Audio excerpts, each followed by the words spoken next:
Phone দিছি তখন চিল্লাইতাছে আগুন আগুন কই আল্লাহ বাঁচাও চিল্লাইতাছে। কোন জায়গায় আছে যে সঠিক তথ্য ওরা দিতে পারতেছে না।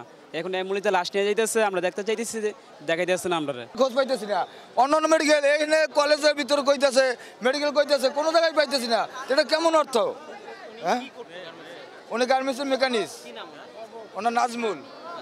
জি, এর সাথে কথা হয়েছে 11টার কথা, 11:30 বাজে আমি ফোন দিছি তখন চিল্লাইতাছে আগুন আগুন কই আল্লাহ বাঁচাও চিল্লাইতাছে। পরে আমি ভাবছি নেটওয়ার্কের সমস্যা, ফোন কাটতে আবার ফোন দিছি, আর ফোন রিসিভ হয় নাই। তারপরেতে ফোন বন্ধ। আমার স্বামী নাজমুল ইসলাম। ফারজানা আক্তার। জি, গার্মেন্টস চাকরি করতো।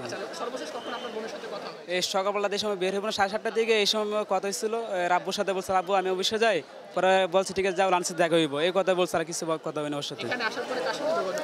এই যে যোগাযোগ কারোর সাথে হবে না। আগুন লাগছে, আমরা খবর শুনে এই জায়গায় আসছিলাম।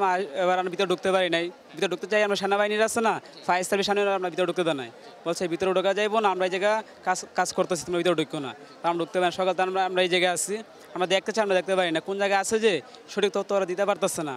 এখন অ্যাম্বুলেন্সে লাশ নিয়ে যাইতেছে, আমরা দেখতে চাইতেছি যে দেখাই দিচ্ছে না, আমরা ওরা বলতেছে না কোনো হসপিটাল আছে কি না, ওরা কিছু বলতেছে না। আমরা তারা দুই বোন চাকরি করতো এই জায়গায়। একজন করতো গার্মেন্টসে, এই মেয়ে করে গার্মেন্টসে, আর বড় মেয়ে করতো এই সরকারি মিন্টে। হ্যাঁ, আমার এই দুই মেয়ে।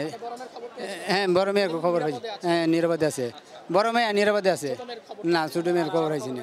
মেয়েটা গার্মেন্টস থেকে বাড়িয়ে গেছে, কিন্তু এই মেয়েটার যাই নাই বাড়িয়া। হ্যাঁ, যোগাযোগ হয়েছিল। দুটা মেয়ে একবারে আছে, তো একটা মেয়ে গেছে, আর একটা মেয়ে গার্মেন্টসের ভিতরে আটকে রয়েছে। তো এই মেয়েটারে আমরা খবর দিছে, খবর দিলে ওরা শিয়ালবাড়ি আগুন লাগছে। তো এই মেয়েটারে আমরা পাইতেছি না, আমি আপাতত আইছি। মেয়েটাকে একটু আগুন টাগুন লাগছে, হ্যাঁ পুড়িয়ে গেছে। তার সে এখন বাসায় আছে। বলবো না যে ঢাকা মেডিকেল নিয়ে গেছে, আপনারা এখন বলছে বলে ঢাকা মেডিকেল, আপনারা যান ঢাকা মেডিকেল গিয়ে আপনারা দেখেন গিয়ে। না, আমরা কোনো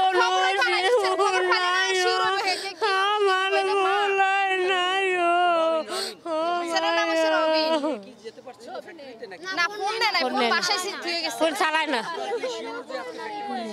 জি জি জি, তাহলে তো সে 1 মাস পরে বিদেশ যাইবো আর টাকা টুকা সব জমা দেওয়া হয়ে গেছে।